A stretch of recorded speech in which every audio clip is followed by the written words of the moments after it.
It took me 2 years to undo those mistakes I've been making for the last 35 years. I was spiraling downwards with poor eating, poor exercise, and unfortunately, poor spending habits. I want to talk about all of that today. Welcome back to The Hustle, everybody, and welcome back to The Grind, and great to have you all back on a beautiful Monday morning. And we're talking about another glorious day while we stroll along, of course, in a retirement. And I want to talk about this last year and a half to 2 years as my transition out of the workforce into doing my work, which is anything I want. This last 2 years extremely beneficial because, you know, you look back in retrospect, and when you're in it, you know, you're in that game, you're in the corporate world, you're playing, you're working, you're doing that rinse, lather, repeat. You know, go to work in the morning, work all day, 8 hours a day, 9 hours, 10 hours a day, slap your laptop shut, head on home, fight the grind, get home, kiss your kids and your spouse, and then basically have a dinner and go to bed. Well, this routine goes on for 5 years, 10, 15, 20, and in my case, about 35 years. Well, close to 40 years, that being said. And you know, when you start out, you have great intentions. A lot of people, you know, I worked with throughout the years, you know, they get up early in the morning, go to the gym, and this would go on. They'd work out in the morning, then they'd show up at work and they seemed all lively. Well, most of these people that I met throughout the years quite often did this for a period of time, 2 months, 6 months, a year, but eventually that seemed to wane. Same thing with eating. You know, you go out with clients or you go out with business meetings and you quite often adopt some bad habits. You know, things that maybe you need a quick bite, so you grab a stop at McDonald's or you grab something at some of the greasy stops. And it's easy, in and out, so you can get back to your busy work. Well, this was going on, and this is something that goes on time and time again for the vast majority of us. I know I did it. A lot of you are probably doing it too, where you just eat just to get it done and then move on. Because it always feels like when we're in the moment, when we're working, that's our number one priority, to get back at it, to feel productive. Not just to see the boss watching, but also it makes us feel productive. When we're getting back and we're micromanaging or multitasking and doing all those things, totaling up those number of routines that we had to do in a general day, it makes us feel productive, makes us feel special. But you know what? Over the last 35 and some odd years, I felt, looking back retrospectively now, that I was building a lot of bad habits. And a lot of these bad habits weren't doing me any good. And a lot of these bad habits were spiraling me to a bad place. And you know, you think about the key ones. Exercise. I spoke about recently in a video about how I adopted this new exercise routine. I do some basic, you know, resistance training, push-ups, sit-ups, crunches. The odd time I'll go to the gym. And more importantly, I do my walks every single day. You know, I average 10 to 15,000 steps a day. Some days, okay, I only make 6,000. What if the weather's not great? You know, the point is not to be that hardcore. The point is just finding an opportunity and a way to get some exercise. See, that wasn't happening when I was working. When I was working, you're too busy. You're getting up early. You're so tired and groggy. Alarm clock rings, pardon the pun. And alarm clock rings, kind of rubbing the eyes. You're tired, you're sleepy, and you just want to go back to sleep. But it doesn't always work out that way because you generally have to get out of bed, hustle through the grind, get back at it. And that's just life. And this goes on and on. Okay, you go through work, and of course, you just can't find that time to exercise. Well, that exercise routine has really kicked into high gear here now for me since I've been retired. And see, now, looking back, I didn't know what I didn't know. Yeah, in my younger years, I worked out, I did weight training, and I enjoyed doing that. I like to see, you know, the building of the muscles, and I like to see progress, and I like to see, you know, every single time I was pushing more and more weight, and I could see progress, and it felt good. Is this sort of state of moving forward, feeling better about myself, seeing advancement, seeing progress, right? Progress. And I think it's that progress that keeps you sort of hooked, keeps you dialed in. But again, as I've said, you know, quite often throughout life, then things change, priorities shift. Work starts to demand more from you. You get a call from the boss, you got to go in, and all of a sudden your schedule for working out on the weekend gets tossed out because now your boss has you working on every second Saturday. And so this now starts to put a shift in your priorities. Of course, then naturally a lot of us have young ones that start to grow up, they start to demand more time, and of course then now you're taking them to their hockey practice, their piano recital or swimming lessons. Next thing you know, your exercise routine goes out the window.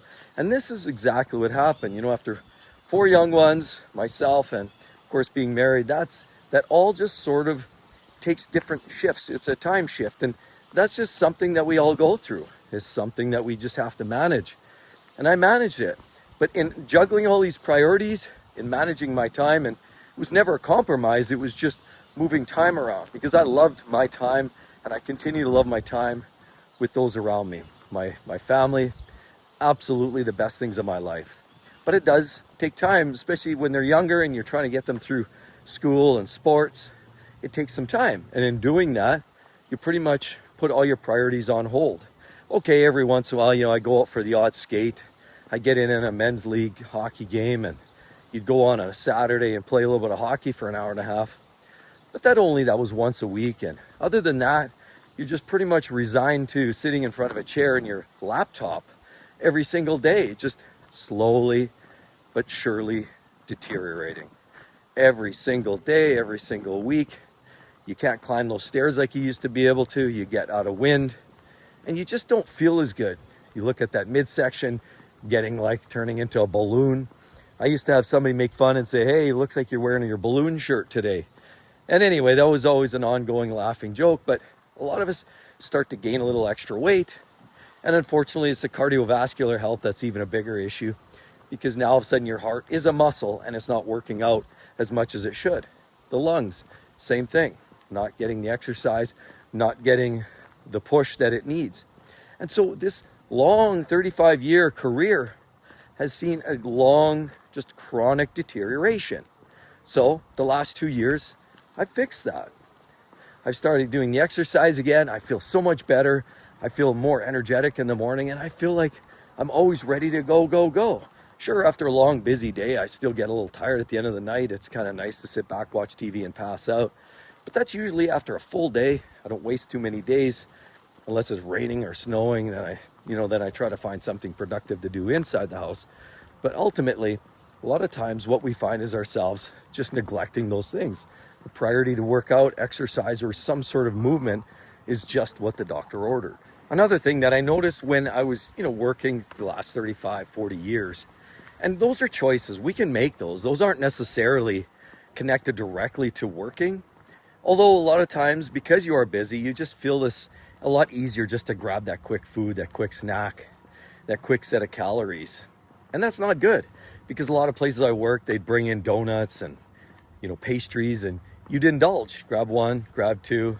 Felt like puking after that. But ultimately, that's something that just went on. Fast food was kind of a common stay.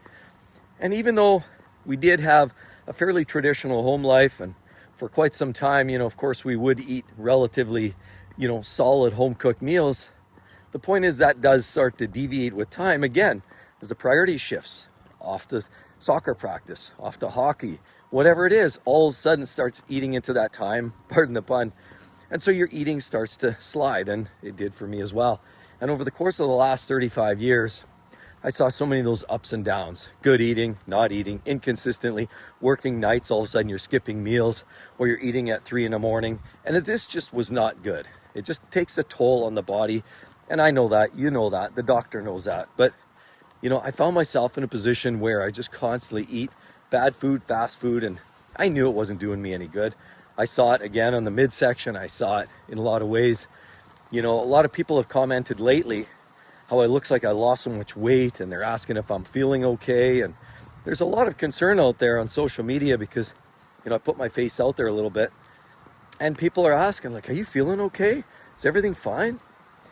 And I honestly could not say that. I feel great, and I really do. And I mean that. If I wasn't feeling well, I wouldn't be out here walking every single day, just pounding the pavement, wearing out shoe after shoes. I love putting on miles. We do our big hikes. When we just got back from Hawaii there, all I wanted to do was get out and walk and run. And, we rented some scooters. I wanted to do, of course, the Diamond Head, but that was sort of off limits that week or something. There was some construction there. But, I just want to get out and exercise. And ultimately, it's the food, though, that catches up because you don't have that time. So realizing that food was not having a good impact, one of my last visits with my doctor, he had said that, you've got these different cholesterol levels. I've got the good cholesterol is slightly elevated and the bad cholesterol was intact. But Just keeping an eye on those things is always very important. Do some of your checkups.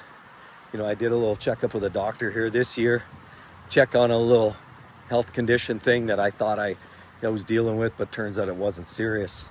But ultimately, staying engaged in your health becomes much more important as we age. But realizing, a year's worth of bad eating behavior and poor exercise can really start to snowball. So by the time you're in your 40s, 50s, 60s, that's when you see it. You don't see it for the first few years. You can indulge and feast like an animal, don't exercise, and you don't feel so hard done by. You don't feel that, that you've really done yourself any negative or had any negative impact from those actions. But, what I found is, as you age in the 40s and the 50s, it does start to take, a bit of a steamroll effect there and that spiraling downward. And so while I've had people ask me, am I feeling okay? My only response is I've made some major life changes. A lot of it is major exercising, just getting out, moving lots, putting on miles on my feet. A lot of it too is just restricting the amount of diet, going more carnivore, not eating, I love an ice cream cone, but avoiding snacks like that, avoiding pastries, things that I was eating.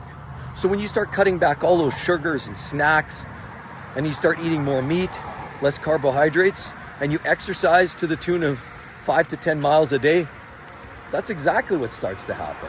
But another thing I've realized in the last 2 years that I've really undone is some of the spending habits. Oh, we all like to spend and go out to a movie or have a nice dinner once in a while. But, part of it is, of course, transitioning into a little bit more of a fixed income environment. Part of it is just you looking back at all the waste. You start looking at when I had to clean up my parents' home and all of the consumables and all the goods that a person collects over the lifetime. It just doesn't make sense to have all that junk.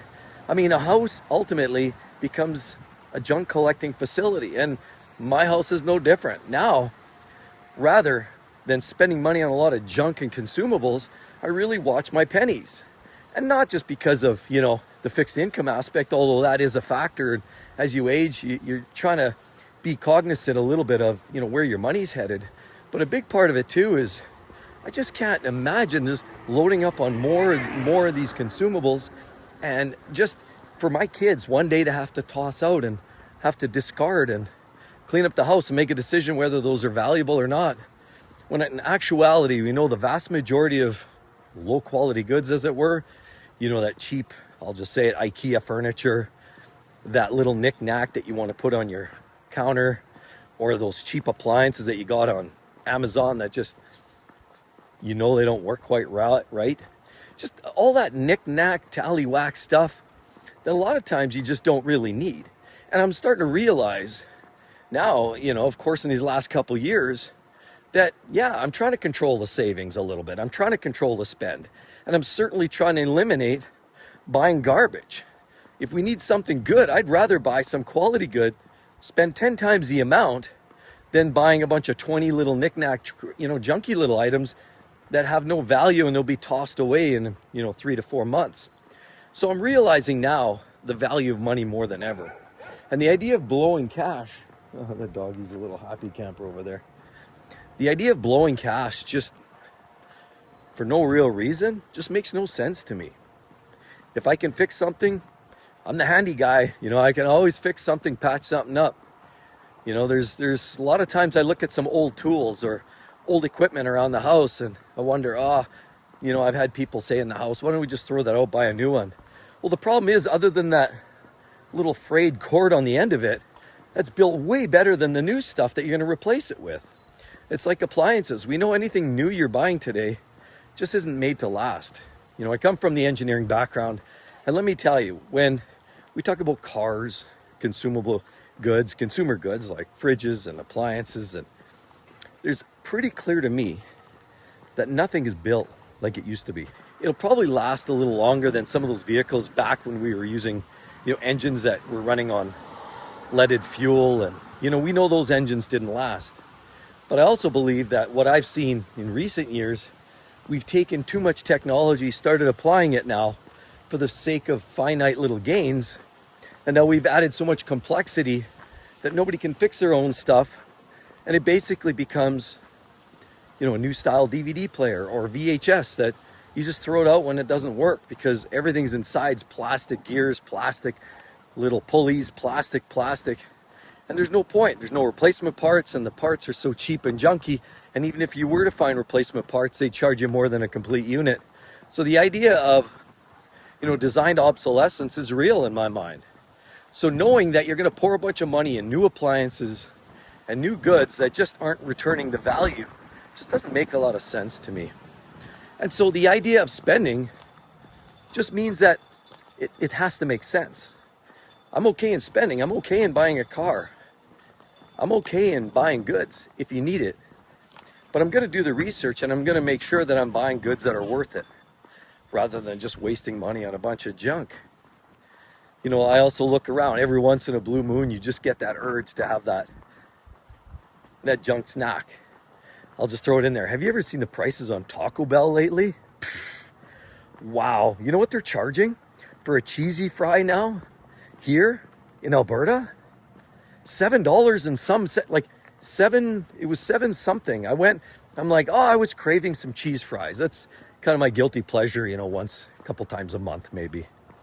And I just go in there and I just have an order of cheese fries, because after eating a month of, kind of regular meats and regular foods, sometimes you just need that little salt hit. But, I go in there and I order a set of cheese fries, and they come out, and that's all I ordered. And it was like $7 and something. I mean, how have we gotten to this point? So I look at things like that and I start to think, it's not even inflation, it's greedflation. And by me spending money, I'm participating in supporting those very greedy folks that are trying to take every dollar out of my pocket. So rather, I'll spend when I need to, but now I have a stronger focus on quality goods, spending time with the family, taking care of the exercise and the food that I eat, and just doing a better job overall of managing my life. So when I was seeing my life sort of spiral because of those three factors, it was true. 35 years of work had created a bunch of habits that weren't good, and they weren't taking me in a good place, financially or health-wise. I had to make a change. And fortunately, this last year and a half to 2 years, now being unemployed, I have time to reflect, time to think about it. And unfortunately, learn from, the history, learn from the past. And like they say, us as humans have the ability to reason, have the ability to understand, learn, make alterations to future decisions. And after watching what my parents had gone through, my mother, and dealing with, the C word for many years, and my dad with, dementia, it was heartbreaking. And while some of that might be changeable through habits and how you eat and how you exercise, a lot of it may not be. Sometimes it's genetics. Sometimes it's external, chemicals in the air. Sometimes things that we're, exposed to. So it's not always just, eating and exercising. But why not take that element out of it? Why not take that element of surprise out of there, if you will? Why not take out that potential? We need as much fighting chance as we can get. And honestly, the last 35 years of chronic hammering away on health, it was time to make a change. And I did just that. Please do give it a thumbs up if you're enjoying the content, everybody. Don't forget to drop a line. I'd like to hear what you've done recently. Anything to help improve your life? Hope to see each and every one of you tomorrow. See you then, everybody. Bye-bye.